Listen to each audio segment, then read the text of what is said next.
I'm going to cover. My purpose is not to change your religion. My purpose is not to make you believe everything that I say. On the contrary, I'm the only one in the world that will tell you, listen to everyone, read everything, believe absolutely nobody, including me. I thought I'd make a quick video highlighting the enormous power and sway that the media has over the general public, and how sometimes information can be manipulated in order to discredit an opinion and turn people away from the thought of trying to establish the truth. This moves on from my last video in which I highlighted how important it is that we look at all the evidence to establish the truth. Kelly's Court is back in session. On the docket today, the fallout from one man's conspiracy theory about the Newtown, Connecticut shooting tragedy, testing the limits of free speech. The first thing wrong with this news bulletin is that the news company refer to the idea of having a different point of view on something as a conspiracy theory. This is a very calculated and deliberate tactic used by the mainstream media in general. Before the evidence has even been looked at, they are already placing the idea into the viewers' heads that this man is not to be taken seriously. When people hear the words conspiracy and theory together, they immediately switch off from the importance of what's being said. This in turn makes the media bulletin biased. The mainstream media should present facts to the viewers without bias, leaving it up to the viewer to determine in his or her own mind whether or not this idea is serious. At issue is a Florida college professor who suggested on his blog that the massacre of 20 children and 6 adults may all have been staged. Now there are calls for James Tracy to be fired, but the school says Mr. Tracy has a right to his beliefs and he can express them on his own personal blog. The second thing wrong with the bulletin is that instead of focusing on any possible evidence that this man may have regarding the incident in Connecticut, they concentrate the whole period of time allocated to the slot on whether or not he should be fired. Now correct me if I'm wrong, but if you have a situation where someone can be fired for having a different opinion and airing that opinion in public, then you create a population living in fear and not able to speak freely about events. This of course leads to the possibility of future events going unquestioned, purely because nobody wants to speak up. The whole idea of this is absurd. Here's the professor explaining his comments. In terms of saying that Sandy Hook, the Newtown massacre did not take place, is really a simplification, an oversimplification of what I actually said. I said I think that there may very well be elements of that event that are synthetic to some degree, that are somewhat contrived. I think overall that the media really did drop the ball. I don't think that they got to the bottom of some of the things that may have taken place there. Do you not believe that 20 children were killed that day? I think most likely that that took place. Mm-hmm. The fourth thing wrong with this bulletin is the questioning that Mr. Tracy is subjected to. At no point is he asked to prove whether or not he has any evidence to back up his thoughts. Remember, his blog has not been displayed, so we, as viewers, still don't know what it is that he is supposed to have written. They initially ask him, do you not believe that 20 children were killed that day? The way this question is phrased narrows down the possible answers to either yes or no. Perhaps a better question could have been, so what evidence do you have to back up your claims of X, Y, or Z? Would you write the blog the way that you did, or would you do anything differently? I really don't think so. The next question Mr. Tracy is asked is, would you write the blog the way that you did, or would you do anything differently? This question is bizarre. Why would he want to do that? Remember, we still don't know what it is that he is supposed to have written. Is he in some kind of trouble? Is he being pressed with criminal charges? The question doesn't make sense. He answers that question, I really don't think so, and is quite clearly not finished with what he is saying, but they cut him off. Joining me now, Lise Wheel, Fox News legal analyst, and Mark Eiglarsh, a former prosecutor, now defense attorney. So a lot of folks are really outraged. I mean, that was him softening it in the wake of the controversy, but you could see he wasn't backing off. He believes that this was staged and that the media dropped the ball by not pushing into why we didn't hear from more parents, and the fact that we didn't hear from more distraught parents, and the fact that they were assigned police officers to guard them in their moment of turmoil means it was all a big cover-up. And the question is, Lise, whether these people who are demanding this guy be axed from Florida Atlantic University have a case to be made. We are then presented with two lawyers who have a disagreement about whether or not he should be allowed to air his opinion openly without being sacked. This is completely biased and again sends the viewer to only one conclusion. whether or not this guy should keep his job. What the bulletin should be finishing with is an unbiased look at the evidence that the man should have been given the opportunity to show, and to conclude with whether or not this should be looked into further as a matter of national debate, not whether or not he should keep his job. I think they do, Megan, because what he did is he put his thoughts out there as facts, and they can be seen as incompetence, gross incompetence. This is not the first time this professor has gone into this. He did the same with 9/11. He did the same with a horrific attack in the movie theater in Aurora, Colorado, excuse me. So he's done this. This is his kind of MO, then to walk back and say, well, it's my First Amendment right. Yes, maybe it's your First Amendment right, but academic freedom? No, academic freedom does not shield you from gross incompetence in the classroom and in what you write. One of the lawyers links him to other events such as 9/11 and the Batman shootings. This is again done completely deliberately to discredit him and turn the viewing public against him. At one point she refers to what he has done as gross incompetence. Gross incompetence? So to air an opinion on a subject to the public is now gross incompetence. Is that protected by the Constitution? And it is. Look no further than 1977 Skokie versus Illinois, which allowed skinheads to walk down Skokie, Illinois, and announce that the that the Holocaust never happened. There's no difference between that and also the Fourth Circuit said that it was okay for Professor Adams to not be you could not be promoted for that. It would be unconstitutional. But Mark, take it to the extreme. Mark, take so. it to the extreme. Let's say he goes on his private blog and he advocates violence against children. Yes. Could he be fired over that? Well, yeah, that's unlawful. It's unlawful Just to advocating announce it? to people to say I favor it, I like it. That's not unlawful? well, it depends. As for the last part of the bulletin, it should beggars belief.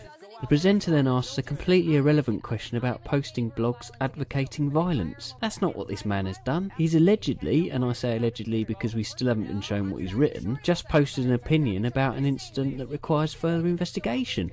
But doesn't cross the line of First Amendment, and that a university should really have to stop and ask themselves whether they want to employ that person. And are we at that point, now with what he is saying, Lise? And First Amendment and academic freedom, they're still two different things. I would say from a First Amendment standpoint, okay, on your private blog, you have the right to say that. Do I, though, am I, as the employer...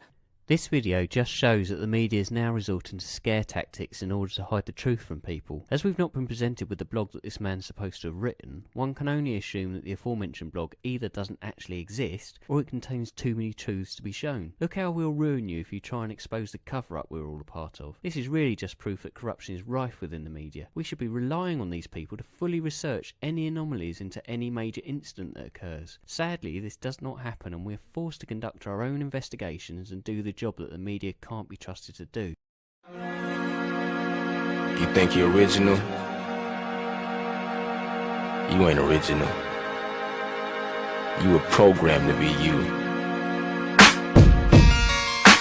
You're a slave and you don't even know it. The shit you think of ain't even your thoughts. Let's step out the box for a minute.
starring the mad prophet of the airways, Howard Beale.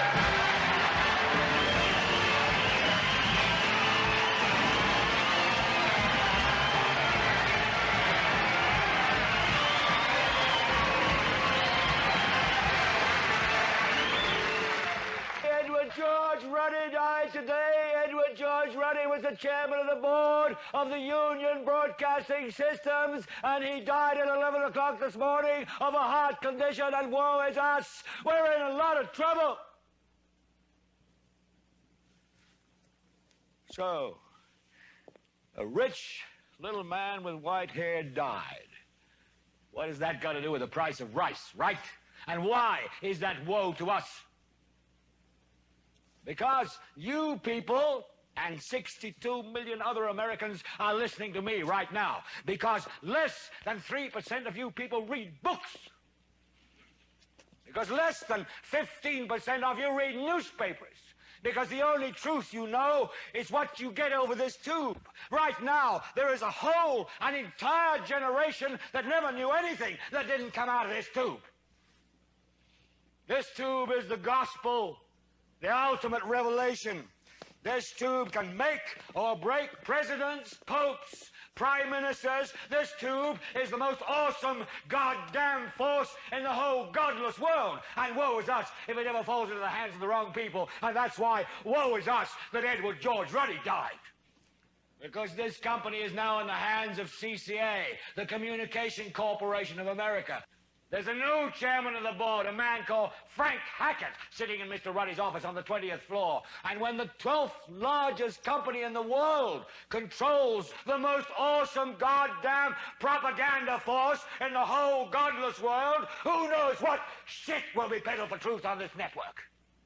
So you listen to me. Listen to me. Television is not the truth. Television is a goddamn amusement park. Television is a circus, a carnival, a traveling troupe of acrobats, storytellers, dancers, singers, jugglers, sideshow freaks, lion tamers, and football players. We're in the boredom-killing business. So if you want the truth, go to God. Go to your gurus. Go to yourselves, because that's the only place you're ever going to find any real truth. But man, you're never going to get any truth from us. We'll tell you anything you want to hear. We lie like hell. We'll tell you that Kojak always gets the killer and that nobody ever gets cancer in Archie Bunker's house. And no matter how much trouble the hero is in, don't worry, just look at your watch. At the end of the hour, he's going to win. We'll tell you any shit you want to hear.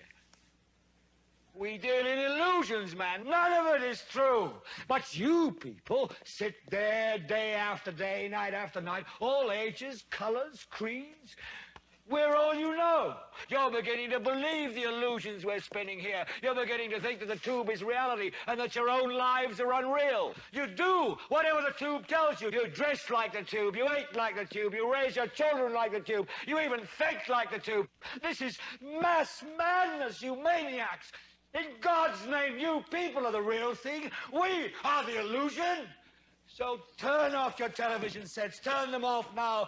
Turn them off right now. Turn them off and leave them off. Turn them off right in the middle of the sentence I'm speaking to you now.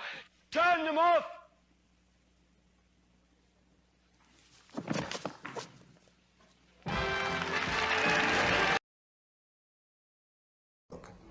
You see? And I'm telling you, don't believe me unless in your own research you can prove what it is that I'm telling you. Because this is the age of deception. And if you don't believe that, you might as well go home right now because you're in the wrong place. This is the age of deception.